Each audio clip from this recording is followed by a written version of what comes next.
the soul's process of development before embodiment.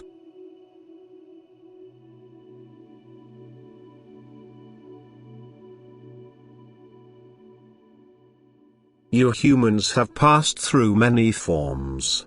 That is, your real self, your soul, had to go through a long process of development before it was allowed to incarnate in a human body. And this process of development was the path through all the works of creation.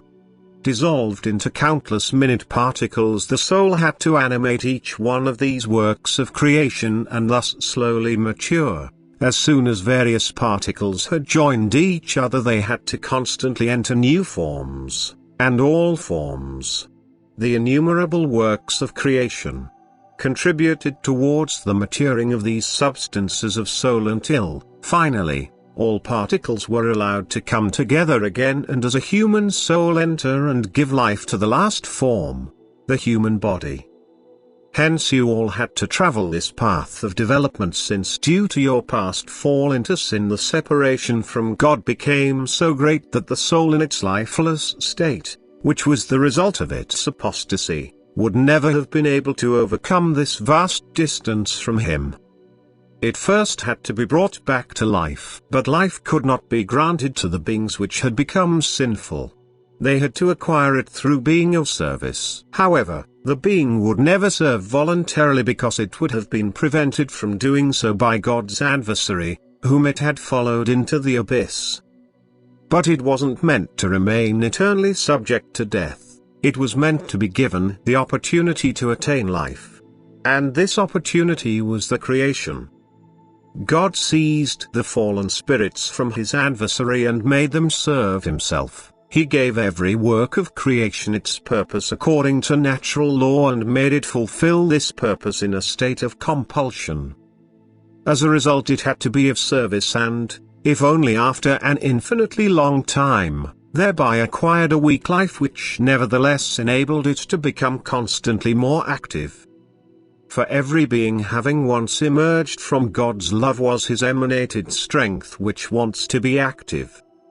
However, the beings which had joined God's adversary rejected God's illumination of love which is needed for living, thus for a being's activity, and therefore it fell into the state of death. And were it left to the being itself, it would never be able to come alive again because its fall into the abyss made it completely helpless. For this reason God called a work into existence which at first ruled out the being's will for activity, which subordinated itself entirely to his will and which, through natural law, carried out the purpose he had assigned to this work, to the whole of creation. His plan consisted of slowly bringing back to life what was lifeless, of giving it the possibility to be active again. And thus it was joined to the individual works of creation in tiny particles and through natural law obliged to get active again. It was bound in these creations and unable to resist. It had to be of service. But thereby was also able to reach the degree of development which gained it ever more freedom and finally also placed the spiritual being into the state of free will, from where it then has to decide whether it wants to continue its ascent or return into the abyss once more.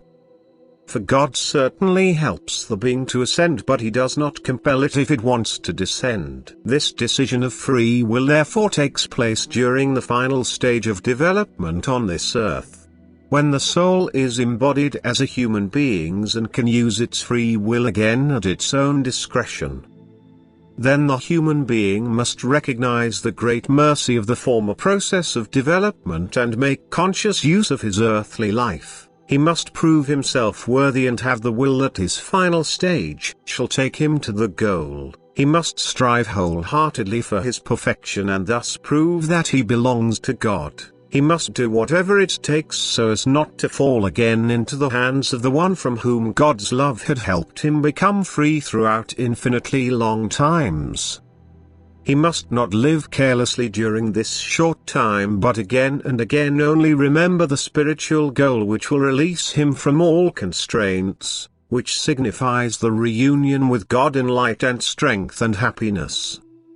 And thus you humans were given earthly life for the sake of liberating your soul from a bondage which was placed upon you by God's adversary since time immemorial, but which was its own fault, and thus it will also have to remove its own share in order to gain its freedom and everlasting life.